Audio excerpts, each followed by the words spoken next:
রবিনিয়োকে থাপ্পড় মারার অভিযোগে এইমাত্র নিজ বাসভবন থেকে গ্রেপ্তার হলেন নেইমার জুনিয়র। বিশ্বকাপ শেষ ব্রাজিলিয়ানদের। দর্শক, বিশ্ব ফুটবল আজ স্তব্ধ। যে আশঙ্কার মেঘ গত কয়েকদিন ধরে জমেছিল, আজ তা বাস্তবে রূপ নিল। সাবেক সতীর্থ রবিনিয়োর ছেলেকে চর মারার অভিযোগে নিজ বাসভবন থেকে গ্রেপ্তার হয়েছেন ব্রাজিলিয়ান সুপারস্টার নেইমার জুনিয়র। এই একটি ঘটনা যেন মুহূর্তেই ধূলিসাৎ করে দিল কোটি কোটি ব্রাজিলিয়ান ভক্তদের হেক্সা স্বপ্ন। সান্তোসের অনুশীলনে ঘটে যাওয়া সেই অপ্রীতিকর ঘটনার রেস ধরে রবিনিয়ো জুনিয়র আইনি পদক্ষেপ নিয়েছিলেন।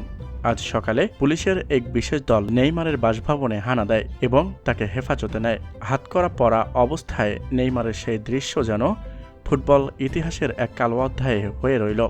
যে তারকাকে ঘিরে বিশ্বকাপের পরিকল্পনা সাজাচ্ছিল কোচ কার্লো আনচেলোত্তি, সেই নেইমার এখন ত্রিঘরে। নেইমারের গ্রেফতার কেবল তার ব্যক্তিগত জীবনে বিপর্যয় নয়, এটি ব্রাজিলিয়ান ফুটবলারদের জন্য এক মরণ কামড়। ফিফার তোপের মুখে থাকা আনচেলোত্তি যেখানে নেইমারকে ঘিরেই বাজি ধরেছিল, সেখানে এক পুরো স্কোয়াডেই নেতৃত্বহীন। ফুটবল বিশ্লেষকরা বলছে, নেইমারহীন এই ব্রাজিল দল মানসিকভাবে এতটাই ভেঙে পড়েছে যে বিশ্বকাপের মূল মঞ্চে তাদের ঘুরে দাঁড়ানো প্রায় অসম্ভব। এই চাঞ্চল্যকর ঘটনার পর ব্রাজিল ফুটবল ফেডারেশন বা সান্তোস ক্লাব থেকে কোনো আনুষ্ঠানিক বিবৃতিতে পাওয়া যায়নি। তবে গুঞ্জন শোনা যাচ্ছে, নেইমারের এই অপরাধ প্রমাণ হলে তাকে দীর্ঘমেয়াদে ফুটবল থেকে নিষিদ্ধ করা হতে পারে। মাঠের জাদুকরের এমন এক বিদায় কি তবে এভাবেই লেখা ছিল?